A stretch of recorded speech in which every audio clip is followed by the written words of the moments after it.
Her voice cut through the summer air like glass. "That's him! He's trying to take my son!" I turned. She stood 20 feet away, clutching her husband's arm, her phone still in her hand. My son's hand was wrapped around mine. He froze when he saw her. Her eyes flicked to him, then to me, and something primal twisted her mouth.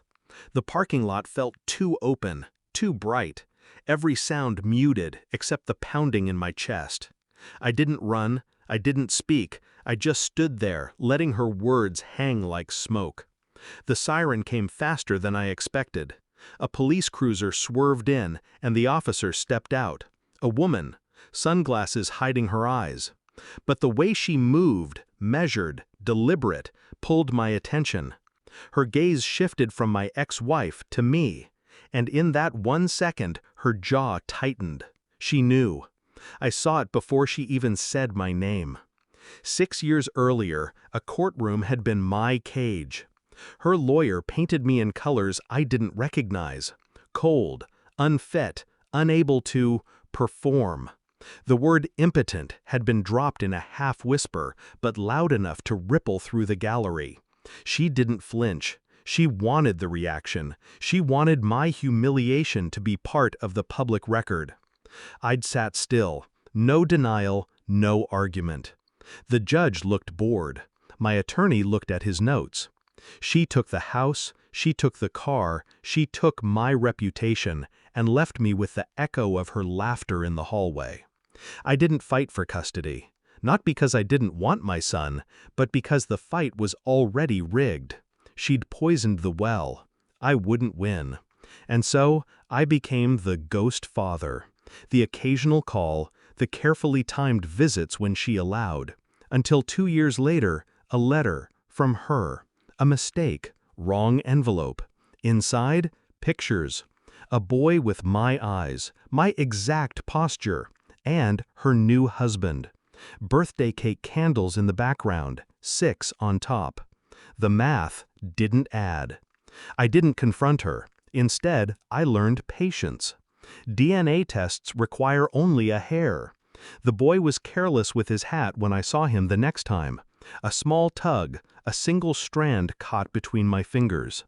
The result came 3 weeks later. Positive, 99.9%. The boy she claimed was another man's son was mine. She'd known.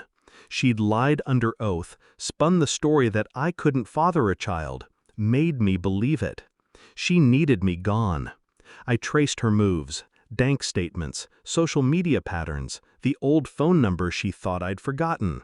She'd married him just months after our divorce. But the boy had been born 2 years earlier. All of it manufactured. The impotence lie, the trial, the property split. A clean slate for her at my expense.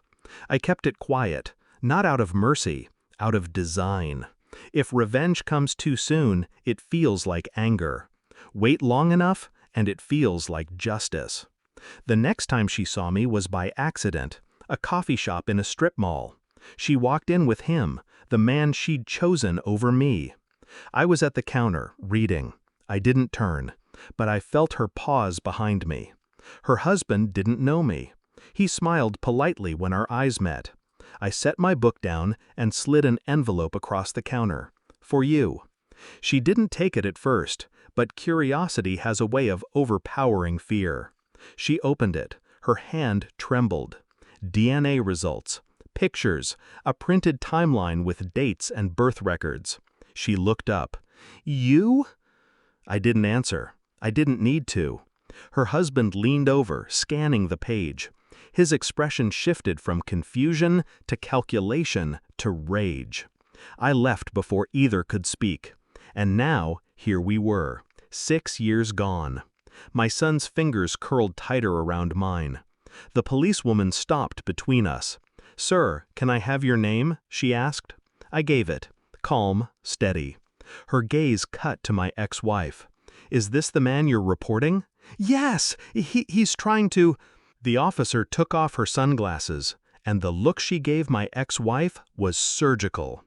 I know exactly who this man is, and I know exactly who that boy belongs to." The words were quiet, but they landed like a hammer. My ex-wife's mouth opened, closed, then opened again. No sound. Her husband stepped back, as if distance could shield him from the blast. The officer didn't move. She didn't smile. She just stood there, letting the silence expose her. I didn't speak. I didn't need to. The truth was no longer mine to deliver. It had been transferred, like a sealed file slid across a desk. My son looked at me, confused but trusting. That was enough. We walked away, my ex-wife shrinking behind us, the officer still watching her like a predator deciding whether to strike. No yelling, no courtroom, no witnesses taking sides. Just the collapse of a lie that had been standing too long. By the time we reached the car, my hands were steady. Vengeance wasn't loud. It was quiet, cold, clean. And as I started the engine, I thought of her face, the precise moment her power drained away. That was the moment I got my life back.